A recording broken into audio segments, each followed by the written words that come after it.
Mummy కాదు కదా. అయ్యో ఐ మీన్ నా కార్ అట్లనే అంట బై మిస్టేక్లో. ఓకే ఇప్పుడు విషయం ఏంటంటే మీరు నమ్ముతారో నమ్మరో నాకు తెలియదు, కానీ అది రియల్. మీ కావాలంటే మీరే టెస్ట్ చేయండి. టెస్ట్ చేస్తారా? మీ అందరికి పెద్ద దానిలాగా చెప్తున్నాను, మీరైతే అస్సలకి దాంతో ఆటలు ఆడద్దు. నేను చెప్తున్నాను, రాత్రి మీరు పడుకోండి, మీకు సౌండ్స్ వినబడతాయి. నిజంగా నువ్వు అలా చూడకు. నిజంగా ఈరోజు నువ్వు కావాలంటే పడుకొని చూడండి మీరు ముగ్గురు, అప్పుడు మీకు తెలుస్తుంది. పడుకుంటారా? సరే.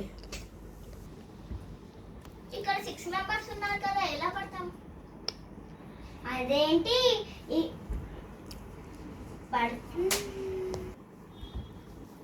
మేము ముగ్గురు ఇక్కడ పడుకోండి, మేము ముగ్గురం ఆడ పడుకుంటాం. అది లేదు, కావాలంటే అందరం ఇరుకు అయినా పడుకుంటాం, కానీ ఈ బెడ్రూమ్లోకి వెళ్ళి కదిలేదు లేదు. కింద పడుకుంటే ఏదో ఒక డేంజర్ అవుతుంది ఎవరికైనా. సో ఈ బెడ్లోనే ఇరుకు ఎలాగైనా కానీ పట్టాలి. పడుతాం కూడా. ఈ ముంటే అంతా జరిగిపోతాయి. కానీ